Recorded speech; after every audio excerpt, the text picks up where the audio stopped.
नमस्कार, मैं आशीष शुक्ला और मैं आप सभी का अपने YouTube channel journalist Ashish Shukla में स्वागत करता हूं। मैं आज एक ऐसे विषय को लेकर आप लोगों के सामने उपस्थित हुआ हूं, जो विषय आज भारतीय राजनीति में अपने चरम पर है। जी हां, मैं बात कर रहा सत्ता की संवेदनहीनता के शिकार हुए श्रमिक वर्ग की। बात जब भी कामगारों की होती है तो कमीज के कॉलर के आधार पर अलग अलग वर्गों में बांट देते हैं, सफेद कॉलर, नीला कॉलर। और जिस कामगार की मैं आज बात करने जा रहा वो बिना कॉलर वर्ग के होते हैं। जी हाँ, आज देश में जैसा कि आप सभी जानते हैं, समाचार पत्रों एवं टेलीविजन के माध्यम से तस्वीरें देखने को मिलती हैं कि राष्ट्रीय राजमार्गों पर हजारों किलोमीटर की यात्रा की ये श्रमिक वर्ग का एक बड़ा जखीरा रोज देखने को मिलता है। स्थिति देख के मन द्रवित हो जाता है और कहीं ना कहीं मन में एक सवाल उठता है कि आखिर इन बेबस मजदूरों की क्या गुनाह कर दिया जो आज ऐसे दर बदर जीने के लिए मजबूर हो रहे हैं। स्थिति बहुत ही भयावह। मैं आप बता दूं, अभी 2 से 3 दिन पहले की एक घटना, आगरा की एक घटना देखने को मिली, जहां एक मां अपने बेटे को सूटकेस पर लेकर आ रही थी। आखिर आज तक ऐसा कोई सूटकेस बना है क्या कि जो हजारों, 500, हजारों किलोमीटर के लिए पैदल चलने के लिए हो? कोई नहीं बना होगा। इन कामगारों मजदूर की वजह से ही, जिसे दिहाड़ी मजदूर भी कह सकते हैं, दिहाड़ी मजदूर की वजह से ही कहीं ना कहीं हमारे जीवन की जो मूलभूत आवश्यकताएं हैं और जो हमारा जीवन सुचारू रूप से चलता आया है, उनका इनमें बहुत बड़ा योगदान है। अगर आप बात कर लें ठेले पर सब्जियां बेचने की, कोई कोई फास्ट फूड खाने की, हर जगह पर इन दिहाड़ी मजदूरों की भूमिका अत्यधिक महत्वपूर्ण रही है। लेकिन आज देश की हालात बदलने के साथ साथ इनकी स्थिति बद से बदतर होती जा रही है। एक और घटना का मैं जिक्र करूंगा। संत कबीर नगर, हमारे गोरखपुर के सटा जिला है, संत कबीर नगर की वहां की एक घटना है। राम कृपाल, जो कि मुंबई में कामगार मजदूर हैं, 1600 किलोमीटर की यात्रा करके पहुंचने को तो संत कबीर नगर पहुंच जाते हैं, लेकिन पहुंचते पहुंचते दम निकल जाता है, उनकी मृत्यु हो जाती है और अंत में वो कोरोना पॉजिटिव पाए जाते हैं। अगर लोग बात करते हैं कि आखिर इनका पलायन गांव से शहर की ओर क्यों हुआ, तो उसके पीछे भी एक बड़ा वजह है साहब। हर इंसान अपना एक सपना सजोता है, अपने बच्चों के उज्जवल भविष्य की एक कामना करता है। उसी उज्जवल भविष्य की कामना को लेकर ये कामगार मजदूर गांव से शहर की ओर पलायित हुए। जैसा देश का एक पढ़ा लिखा वर्ग, डॉक्टर, इंजीनियर भी कहीं ना कहीं उसकी एक आकांक्षा होती है कि मैं भी H1 वीजा मिले और ग्रीन कार्ड मिले, जिससे मैं जाकर अमेरिका या अन्य विदेशों में जीवन यापन कर सकूं, वहां का बासिंदा बन सकूं, मेरे बेटे वहां रह के पढ़ सके। ये एक सत्य है। लेकिन उनका कामगार मजदूरों का इतना बड़ा सपना नहीं है। उनका मात्र सपना यही था कि अपने बेटे को अच्छी परवरिश दे सकूं। धैर्य से जब आप पूछेंगे आखिर शहर क्यों आए, तो नपातुला जवाब होगा साहब, कुछ ज्यादा कमाने और कुछ ज्यादा बचाने के लिए। ऐसा नहीं है कि वो आजीविका उनको अपने गांवों में, आसपास के इलाकों में नहीं मिल जाती, तहसीलों पर नहीं मिल जाती, लेकिन कहते हैं कि हर इंसान एक सपना सजोता है अपने उज्जवल भविष्य के लिए, अपने बच्चों के लिए। एक पिता, एक माता कहीं ना कहीं अपने भारतीय संस्कृति, अपने भारतीय समाज में अपने लिए नहीं जीता, अपने बच्चों के लिए जीता है। वो पिता, वो माता आज भी, जो आज कामगार मजदूर हैं, वो कहीं ना कहीं शहर आए थे अपने बच्चों के भविष्य के लिए, उनको उच्च शिक्षा देने के लिए। अपने घरों को लौट रहे लाखों लोगों भिखारी नहीं है साहब, बिल्कुल नहीं, भिखारी बिल्कुल भी नहीं है। वे देश की आकांक्षी कामगार वर्ग की नई पीढ़ी के प्रतिनिधित्व हैं। उनकी आंखों में निकलने वाले आंसू बेबसी और लाचारी के आंसू नहीं है, वे आंसू हैं सपनों के टूटने के, स्वाभिमान व आत्मसम्मान की अचानक ठेस पहुंचने के। उनको ये उम्मीद नहीं थी कि वो जहां पर काम कर रहे हैं वो मालिक उनके साथ ऐसा करेंगे। स्थिति बिगड़ने पर उन्हें वो 10 दिन की भी व्यवस्था नहीं कर पाएंगे, उनके ठहरने की व्यवस्था नहीं कर पाएंगे। उनको सीधे जवाब ये नहीं दे देंगे कि आप चले जाइए, हमारे पास काम नहीं है। आखिर वो श्रमिक पढ़ा लिखा वर्ग तो है नहीं। सोचने की बात है।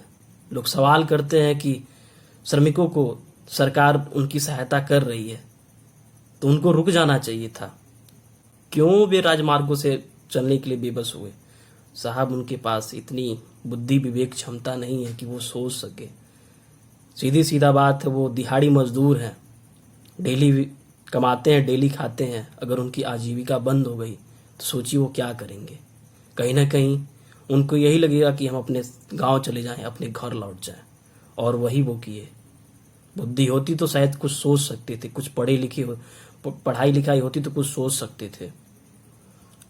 वे हमारी उभरती अर्थव्यवस्था की निर्माता हैं, हमारा अधिशेष तैयार करने वाले लोग थे। सोचना चाहिए था उन फैक्ट्री मालिकों को, उन जो भी पूंजीपति हैं, सोचना चाहिए था। वे दिन व दिन अपना जीवन इसी आकांक्षा में सुधारते हैं कि एक दिन उनके बच्चों का भविष्य, उनका सुनहरा भविष्य उभरेगा। मैं बात करूं सरकार की, सरकार ने उन्हें गलत समझा। सरकार को लगा कि उनके खातों में कुछ पैसे भेज दी जाए और कुछ सहायता कर दी जाए, तत्कालिक राहत हो जाएगी, तो वे कहीं ना कहीं ठहराव हो जाएगा, वे रुक जाएंगे। सरकार समझ ही नहीं पाई। अचानक लगे लॉकडाउन का सबसे अधिक नुकसान इन कॉलर विहीन कामगार वर्ग का ही हुआ। सोचने की बात है, विचार करने की बात है, मंथन करने की बात है। कहीं ना कहीं अगर आपको लॉकडाउन लगाना ही था, जैसे आप विदेशों में गए लोगों के लिए आप प्लेन की व्यवस्था के द्वारा उनको भारत में ले आ रहे हैं, तो कहीं ना कहीं आपकी एक जवाबदेही बनती थी कि उनके लिए भी, इन कामगार दिहाड़ी मजदूरों के लिए भी एक व्यवस्था की जाए। एक कॉलर विहीन वर्ग के लिए भी उनको सुनियोजित उनके घर तक पहुंचाने की पहले व्यवस्था की जाए, तब उचित रूप से जो लॉकडाउन है उसे लगाया जाए। मैं ऐसे में धन्यवाद करना चाहूंगा अपने यशस्वी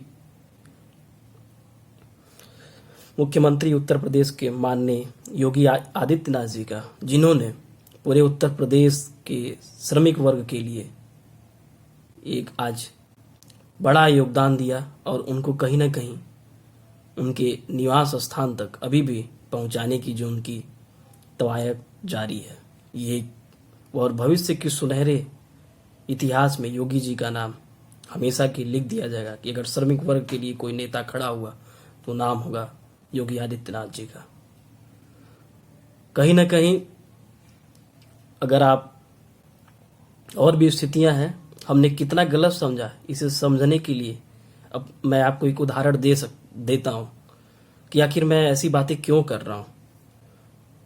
अगर मेरा मानना है कि अगर इनके नियोक्ताओं ने अगर इनको कुछ दिन के लिए पैसे दिए होते, कुछ संतावना दिया होता है कि नहीं आपकी नौकरी नहीं जाएगी, आपको पैसे दिए जाएंगे, तो ये जो स्थिति राजमार्गों पर दिख रही है, लोग भूखों मर रहे हैं, हजारों किलोमीटर की यात्रा लोग पैदल करने के लिए आज बेबस हैं, वो बेबस लाचारी नहीं दिखती। ये सत्य है, बिल्कुल सत्य है।